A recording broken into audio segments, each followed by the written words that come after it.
aproveitando essa mensagem de hoje, né, que foi lida, do Espírito André Luiz, nós vamos trazer um pouquinho da obra do Nosso Lar.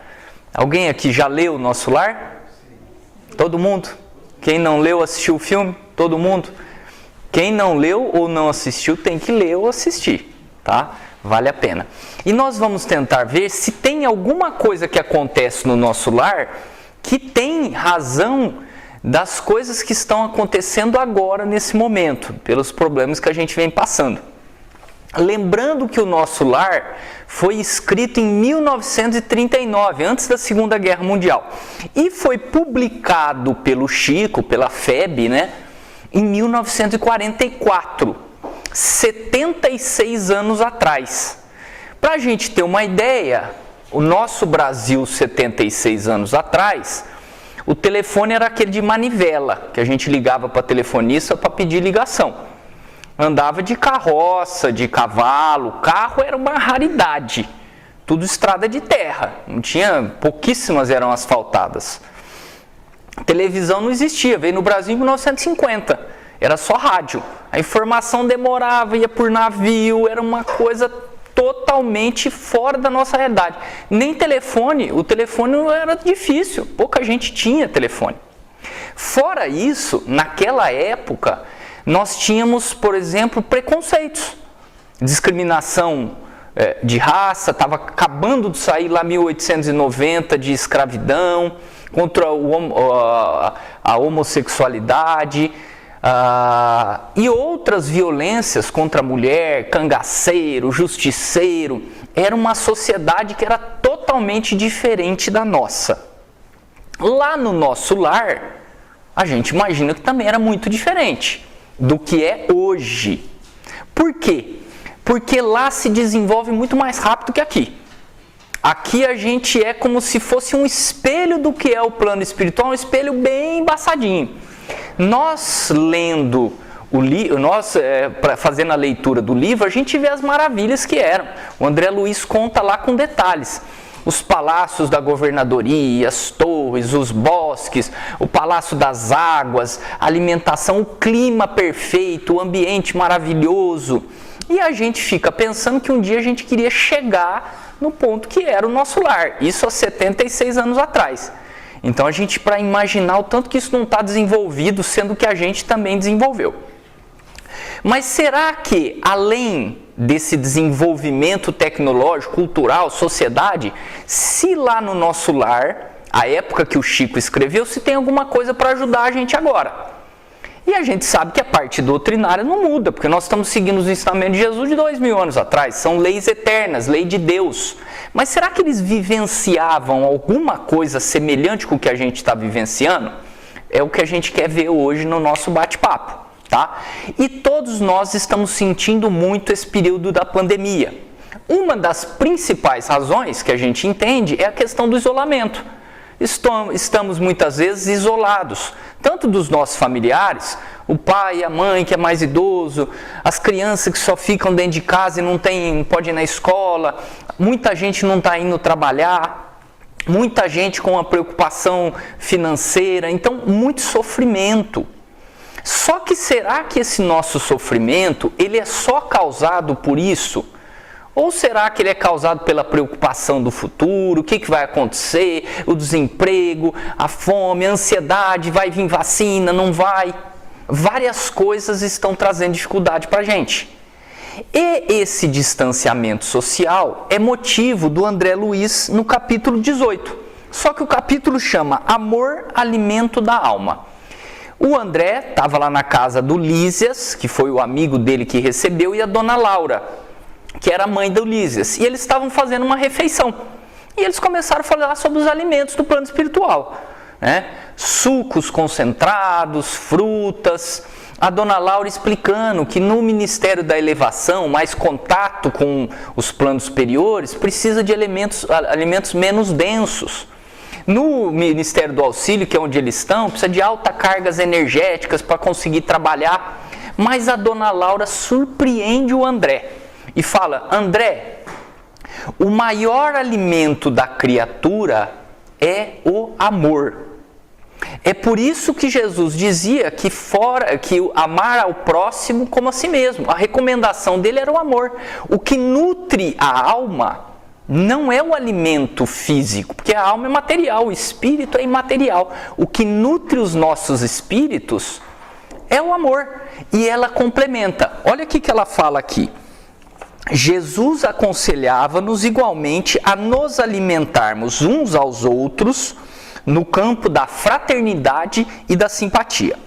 O homem encarnado, nós, saberá mais tarde que a conversação amiga, gesto afetuoso, a gentileza, o lidar, bondade recíproca, confiança, acreditar no outro, servir, à luz da compreensão e interesse fraternal, são patrimônios que se derivam naturalmente do amor profundo e constituem sólidos alimentos da vida em si.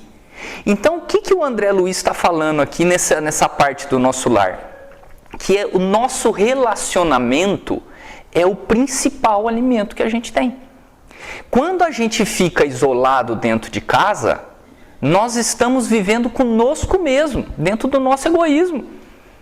Vivemos só para pensar nas nossas preocupações. Ficamos focados em coisas que vão nos trazer bem e a gente esquece do próximo. Essa falta de contato que o isolamento está fazendo é o que está nos trazendo a maior parte do sofrimento. Lógico que tem várias causas, mas aqui está ficando bem claro isso. Quando o homem entender que esse contato próximo é importante, ele vai se nutrir de formas espirituais e não só coisa material. Então eu, por exemplo, é a segunda palestra que eu estou fazendo nesse período todo aí dos problemas, 3 meses. Que delícia que é vir a gente ter a oportunidade, né, de ouvir uma música dessa, de estar com gente próxima, que pensa como a gente. Isso é um alimento espiritual que a gente tem, que não tem pagamento. Agora, nós temos a opção de amar de outras formas. Não necessariamente de um relacionamento direto, porque está proibido, inclusive. A recomendação é ficar em casa, né? Mas nós podemos amar ao próximo como a nós mesmos, fazendo bem ao próximo, que é a caridade. É por isso que Jesus vem lá através do Livro dos Espíritos, lá no capítulo 12 do Evangelho, e fala: fora da caridade não há salvação. Porque a caridade é amor. Então eu pego lá uma pessoa que está sozinha dentro de casa, que não tem família, que a gente sabe que está tendo dificuldade, vamos fazer uma ligação para ela, vamos levar ali alguma coisa, vamos mandar uma mensagem positiva. Uma pessoa que perdeu o emprego, palavras positivas, tentar ajudá-la, às vezes doar uma cesta básica. Nós estamos praticando o amor sem às vezes estar nos relacionando diretamente, mas são formas de nos alimentarmos. Os nossos idosos são os que mais sofrem. Então nós sabemos que mantendo uma distância de 2 metros, lavando a mão, não pondo a mão do olho, usando máscara, nós podemos às vezes fazer uma visita na frente de casa. Fica distante e a gente vai bater papo, isso é caridade. A gente vai estar ajudando as pessoas fazendo isso. Então essas atitudes, elas vão nos ajudar a amar o próximo e estarmos mais completos. Mas existem outras formas de amar.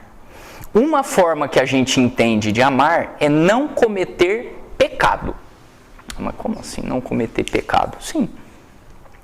Quando eu cometo um pecado, eu estou fazendo algum mal a alguém. Seja às vezes o pecado de dar um exemplo errado. Sei lá, vamos usar o exemplo da bebida. A pessoa que está usando bebida, principalmente na frente dos filhos, está dando um exemplo ruim, né? Mas se eu cometer pecado, eu não estou pensando no próximo. Eu estou deixando de amar. Eu não estou fazendo o segundo mandamento de Jesus. Primeiro, amar a Deus sobre todas as coisas. O segundo é amar ao próximo como a si mesmo. Então, uma forma da gente amar, embora às vezes a gente não saiba disso, é a gente agir da maneira correta. E o Espiritismo, ele nos traz uma informação, que é a lei de ação e reação. Tudo aquilo que eu faço, eu recebo em troca. Isso serve para atitudes, cometer um pecado, mas isso serve também para pensamento. Quantas vezes a gente já viu na doutrina espírita falar que pensamento é matéria? Pensamento ele move, né? Jesus fala, ó, move montanhas, a fé move montanhas. Então o pensamento ele vai fazer com que a gente esteja recebendo coisa boa, pela lei de ação e reação, ou coisa ruim. O fato de pensarmos coisas boas, nós já estamos deixando de pecar. Então, se eu penso coisa ruim, eu estou cometendo um pecado. Porque eu estou fazendo mal para mim. E muitas vezes eu estou fazendo mal para outra pessoa. Porque eu estou mandando a coisa para frente. Vejam, por exemplo, que a gente tem visto nas redes sociais. No WhatsApp, no Facebook. O pessoal só manda coisa ruim. Ah, notícia ruim, morreu tantos. Ah, no lugar tal tá pior. São notícias ruins que nós estamos recebendo. E muitas vezes estamos até passando para frente. Responsabilidade minha. Eu teria que estar pensando positivamente. Essa é a recomendação. Então, só da gente não passar para frente notícia ruim, nós já estamos praticando o amor, até dando o exemplo disso. E aí tem uma passagem lá no Nosso Lar, no capítulo 23, que o título é Saber Ouvir. E o André Luiz tinha acabado de sair lá da recuperação que ele estava lá depois que ele chegou do umbral e começou a frequentar a colônia, procurar lá lugar para trabalhar. E ele começou a passear e estava maravilhado. Né? E ele, aquele estilo poético do André Luiz de narrar, maravilhado com os bosques, aí ele narra as vegetações, glicínias maravilhosas, lírios de neve, e ele fala para o Lísias, Lísias, nunca presenciei tamanha paz, que noite maravilhosa, ele lá no Nosso Lar, vivenciando o clima do Nosso Lar. E ele fala assim para o Lísias. E o Lísias responde para ele. Olha o que o Lísias responde para ele que vale para a gente hoje. Lísias explica. Há compromisso de todos os habitantes equilibrados da colônia.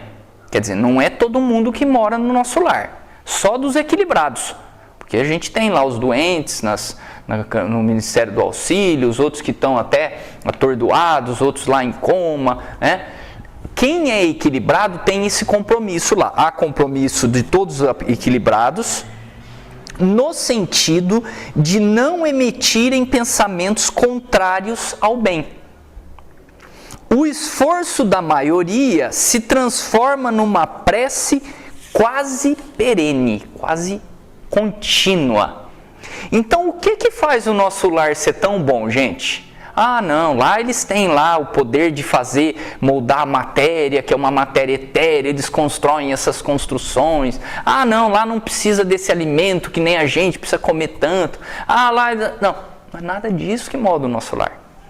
O Nosso Lar é moldado pelo pensamento das pessoas.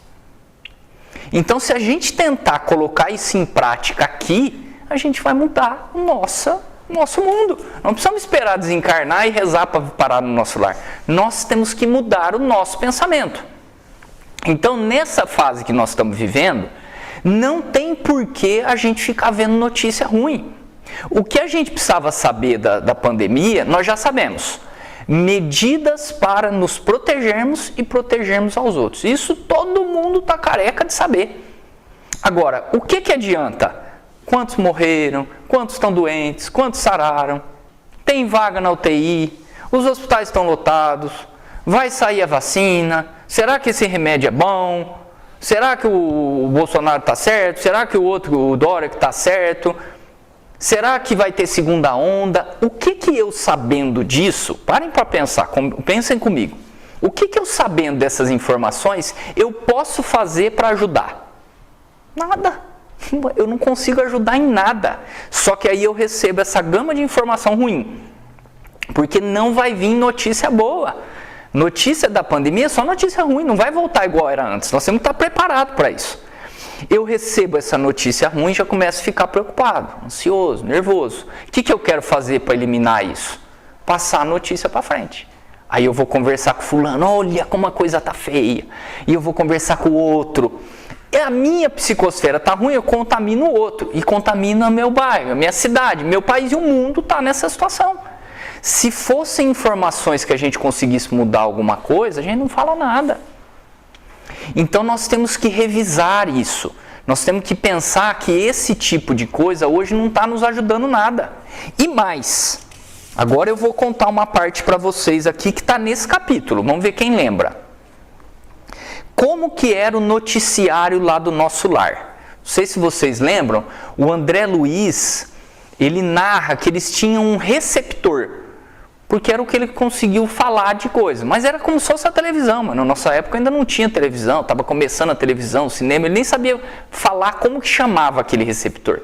Mas esse receptor, pela descrição, é como se fosse a nossa televisão de hoje, 4K e não sei o que, muito mais aprimorada à época. Porque como se você vivenciasse a situação.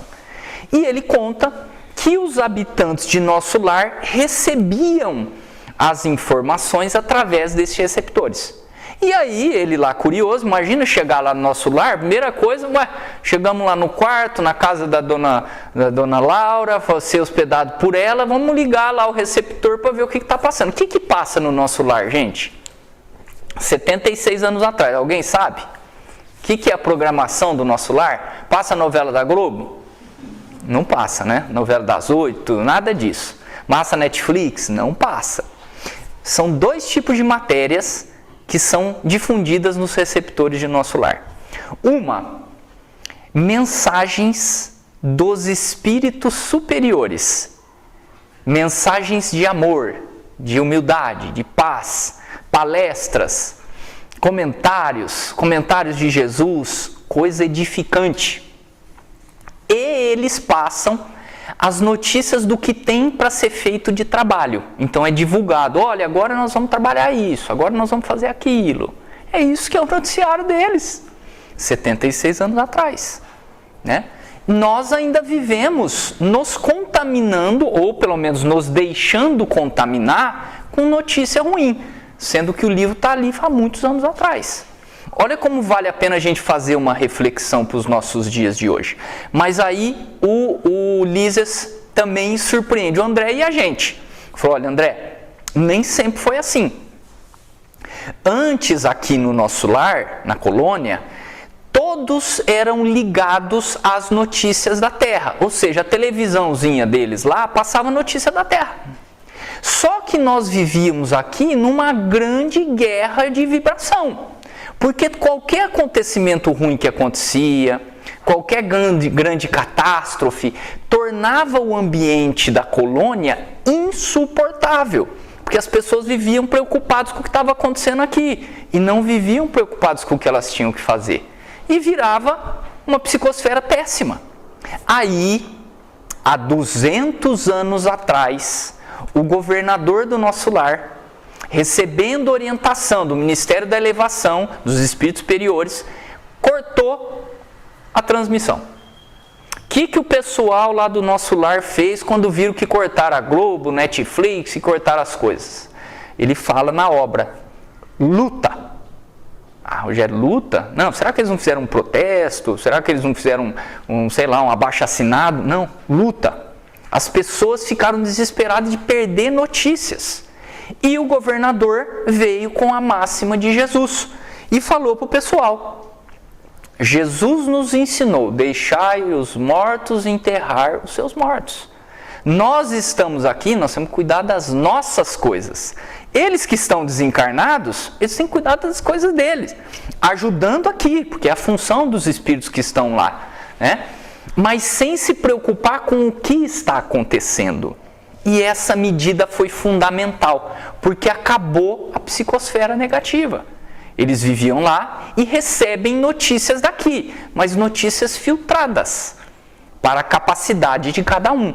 O André, quando chegou, estava mal. Ele não recebia notícia da família dele? Não recebia notícia nenhuma. O pessoal falou, olha André, quando você estiver mais equilibrado, você vai lá visitá-los aqui. Agora, por enquanto, não. Eles cortaram essa difusão. Então, o que nós temos que fazer aqui encarnados? Nós que somos espíritos. Nós temos que cortar o que é ruim. Nós temos que filtrar as informações. Precisa parar de assistir TV? Não, mas vamos assistir conteúdo bom. Bons filmes, boas entrevistas, na internet um monte de palestra espírita do Haroldo, do Arthur Valadares, do Divaldo, tem um monte de palestras que são fantásticas, bate-papos, e não só do espiritismo. Eu vou ver uma cultura, uma literatura, tem muita coisa boa que a gente podia estar aproveitando e a gente fica perdendo tempo. Até os nossos grupos de WhatsApp, a gente tem muito grupo de WhatsApp espírita. E a gente aproveita mal, porque um manda uma mensaginha, o outro manda lá que vai ter uma palestra tal, e a gente não debate. Olha, gente, eu estou aqui no grupo, eu estou adorando participar do grupo, eu estou na dúvida aqui, eu estou lendo aqui esse capítulo do Evangelho, não entendi. Alguém me ajuda? Olha o debate. Então eu vou estar vivenciando coisas positivas que vão me ajudar, tá? Então nós temos que criar para nós um ambiente, uma psicosfera boa. No capítulo seguinte, que é o capítulo 24, ele traz notícias de 1939. Estava para estourar a Segunda Guerra Mundial.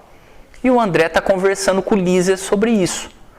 E o Lísias está explicando para ele que espíritos que moram numa colônia espiritual próxima à crosta terrestre, então inferior à do nosso lar, que está mais alta, digamos assim, mais elevada, estão pedindo ajuda para os espíritos do nosso lar para tentar evitar a Segunda Guerra Mundial, porque está a ponto de acontecer. Então esses espíritos estão muito próximos, eles não têm grandes informações. Espírito superior já sabe tudo que vai acontecer. O nosso lar, que não é lá grande colônia espiritual, muito desenvolvida, já sabia que a guerra ia acontecer. E os dois estão lá comentando, nossa, olha como esses espíritos que moram ali na colônia moradia, como eles são esforçados, como eles são humildes, como eles estão batalhando, como eles estão fazendo de tudo para que não tenha essa guerra. E os espíritos de nosso lar, uma colônia melhor, também. Se vocês se lembrarem, eles estavam se mobilizando para ajudar as pessoas que estão desencarnando na Segunda Guerra, aquelas outras que estão sendo afligidas com a perda de entes queridos, aqueles crimes que foram cometidos, não só contra o patrimônio público, mas contra as pessoas, roubos, assaltos, perda de propriedade. Imagina o que foi uma Segunda Guerra Mundial que se perdeu 85 milhões de pessoas. Desses 85 milhões, 50 milhões civis. Não era exército, não era soldado, não era gente treinada. 50 milhões, crianças, idosos, doentes, pessoas pacíficas. Então, toda essa dificuldade lá de 1939, contada aqui no livro, mostra o tanto que a espiritualidade, muito mais ligada a Deus, a Jesus, aos espíritos superiores, se organizam para enfrentar isso. Hoje nós estamos vivendo um tempo parecido, muito menor amplitude. A violência é muito menor, mas já morreram 9 milhões de pessoas. É muita coisa. Mas comparado aos 85, é quase 15% mais ou menos, é muito menos do que aconteceu. Não estamos falando que é fácil perder alguém ou viver nisso tudo, mas se lá no plano espiritual eles estão preparados para isso, será que aqui na Terra a gente está fazendo a nossa parte? Nós que estamos aqui, entre aspas, mais seguros, que não contaminamos, que não pegamos isso, nós estamos fazendo a nossa parte? Qual que seria a nossa parte nisso tudo? A primeira e mais importante é ter fé em Deus. Nada é por acaso. Não se perderam 85 milhões na Segunda Guerra sem a permissão de Deus, que sabe tudo. Então nós precisamos ter fé. O que tiver que acontecer, nós temos que acreditar que foi para o bem, não só nosso, mas o bem da humanidade. Nós precisamos orar, porque a oração vai nos conectar com esses espíritos. Nós vamos receber intuição de paciência, de menos ansiedade, de menos nervoso. Nós vamos poder ajudar o próximo, praticando o amor, a caridade, deixando de lado o pecado. Então a mensagem que traz essa parte do nosso lar é fundamental para a gente. E aí a gente tem que pôr isso em prática.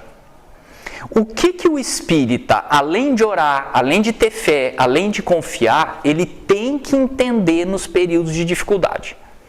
Aí nós vamos falar dessa dificuldade que a gente está vivendo, mas de qualquer dificuldade que a gente tenha.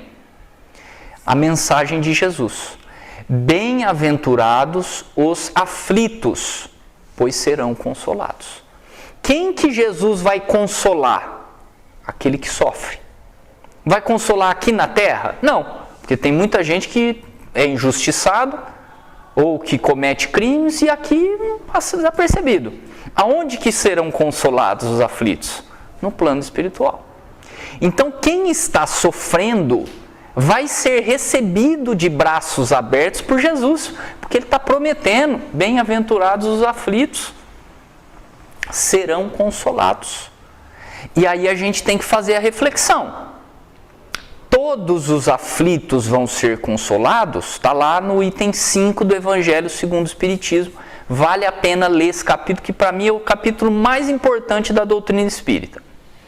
Quem vai ser consolado? Quem passa bem pela dificuldade. Quem que vai passar de ano na escola? Quem se esforçou para estudar e passar na prova, não é assim? Aqui é a mesma coisa. Quando a dificuldade vem, quem superar essa dificuldade bem, acabou, não precisa mais, não tem necessidade mais de sofrer com esse problema. Então agora que a gente está vivenciando tudo isso, nós temos que ter a habilidade, fé em Deus, pensamento no bem, de superarmos isso tudo bem. E isso serve para tudo. Para doença física, para a perda de um ente querido, para dificuldade financeira, para dificuldade no trabalho, para doença.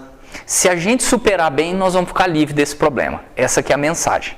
E aí eu pesquei lá no Evangelho segundo o Espiritismo essa frase aqui, ó: mas o fardo é proporcional às forças, como a recompensa será proporcional à resignação e à coragem.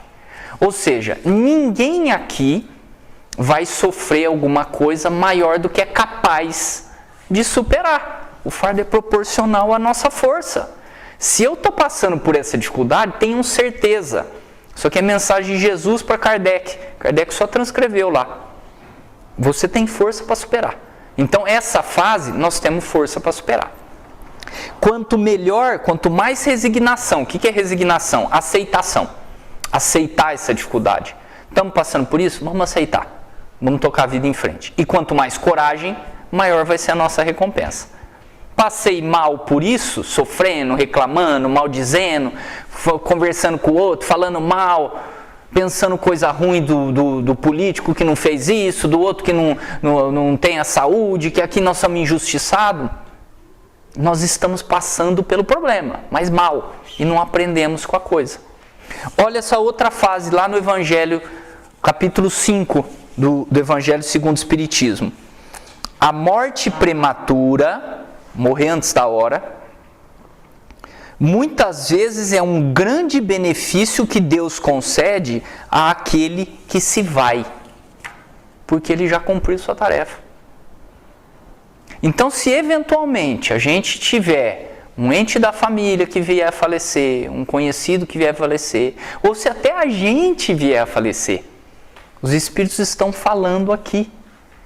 Muitas vezes é um bem que Deus dá de trazer a pessoa de volta para o plano espiritual. Não é isso que o Espiritismo entende? Qual que é a nossa pátria verdadeira? Qual que é o nosso mundo verdadeiro? É a Terra que a gente vive 80 anos ou o plano espiritual que é infinito? Não tem tempo. Nós já vivemos milhares de anos, vamos viver outros bilhões de anos.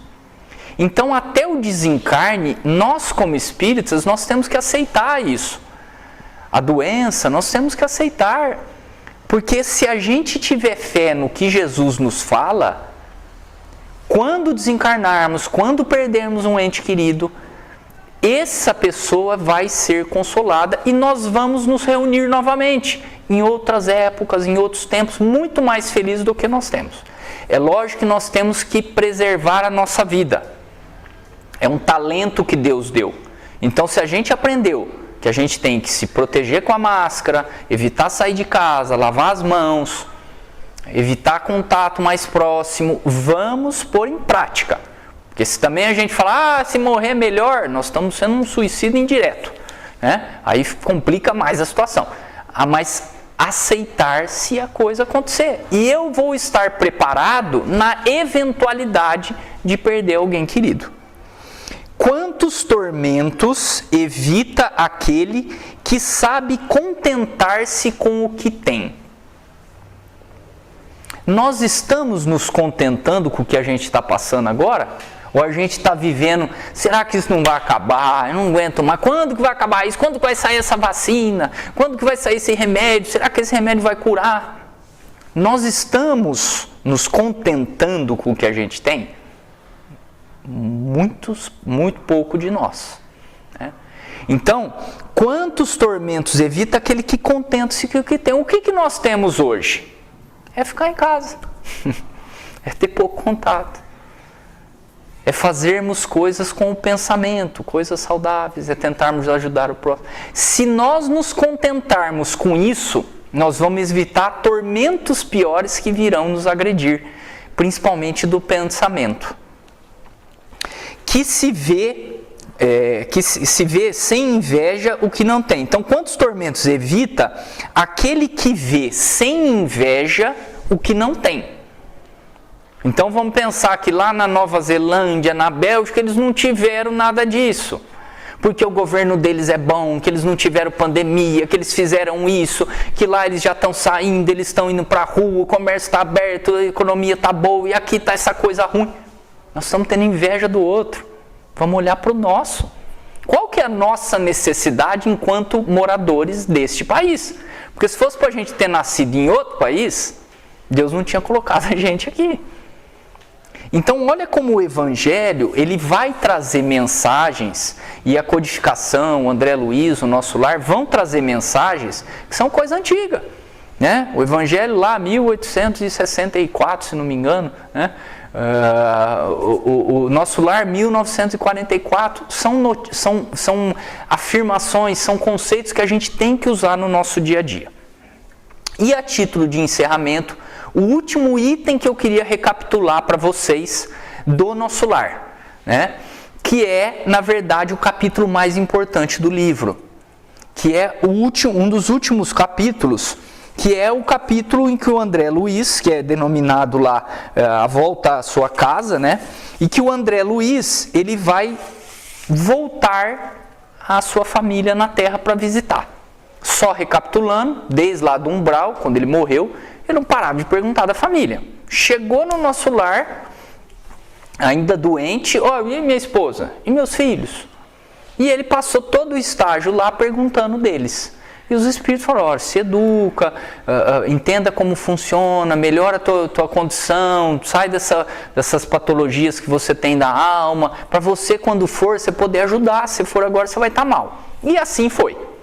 O André Luiz recebeu a permissão, depois do trabalho, do bônus hora que ele acumulou, de visitar a sua família terrestre. Lá chegando, ele tomou um choque terrível. Assim que ele entrou na casa, ele descobriu que a esposa dele, que ele passou tanto tempo pensando nela, já estava casado com outro marido. E ele tomou um choque terrível, achou que ela estava traindo, ele não aceitou, na hora começou a pensar mal do marido, como liquidar do marido, como que ela pode ter me traído. O pensamento dele foi tão ruim, olha a importância do pensamento, que na hora ele viu como se ele estivesse no umbral, porque a psicosfera dele naquele momento era semelhante à do umbral. Só que ali agora ele tinha conhecimento, que é o que a gente faz aqui no centro, adquirir conhecimento. E ele respira fundo e sai fora. Aí ele se orienta com os espíritos que o ajudam e volta na casa para fazer aquilo que talvez tenha sido até hoje a maior atitude que o André Luiz fez de elevação espiritual. Ele volta na casa, o marido, o segundo marido, estava doente, uma enfermidade pulmonar, a qual o André era médico na Terra, era especialista. Juntando com os conhecimentos de plantas que ele conta lá, de magnetismo, e com um profundo sentimento de amar, ele cura o segundo marido da esposa. Coloca ali na água dele, ele vai dormir e ele acorda muito melhor. E a cura do segundo marido era importante, porque a esposa já era viúva, já tinha casado segunda núpcias. Imagina ela perder mais um marido, a dificuldade de lidar, tinha as crianças, meninos, o filho. Então era importante aquele esposo para manter o lar, para manter a família bem. E o André Luiz, que tinha uma facilidade muito grande, já que o marido estava moribundo, de entrar ali e querer o mal do marido, obsediar o marido e, por fim, naquilo, pegar a esposa dele de volta. Não. Ele, com um profundo sentimento de amar, ele ama sem exigir recompensa, que é o amor verdadeiro, que é ajudar ao próximo sem pensar em si mesmo. Depois dessa atitude, não sei se vocês se recordam, o André Luiz ele volta à colônia espiritual e ele consegue pela primeira vez o dom da volitação. Ou seja, não foi o que o André Luiz aprendeu lá na colônia espiritual que fez ele crescer espiritualmente. Não foram as aulas, a explicação do Liz, da Dona Laura, do ministro Clarencio. Não foi só o trabalho ali na Câmara de Auxílio. Foi quando ele foi provado a mostrar que realmente amava sem exigir recompensa. Amar ao próximo como a si mesmo de verdade. Essa é a coisa que nos faz crescer espiritualmente. E essa mensagem nos faz pensar nos dias de hoje também. Nós não dependemos de ninguém para crescermos espiritualmente. Nós dependemos das nossas atitudes. A gente não depende do governo, não depende do hospital, não depende do médico, não depende do vizinho, da família. Basta as nossas atuações, as nossas atitudes, as coisas que a gente faz no dia a dia para podermos evoluir espiritualmente. Então, nesses tempos de dificuldade, é um momento que a gente tem que focar mais ainda em nós, não no sentido do egoísmo, mas no sentido de eliminarmos os erros que a gente comete no dia a dia e procurarmos fazer ao próximo aquilo que gostaríamos de receber. Muito obrigado a todos pela atenção. Boa noite.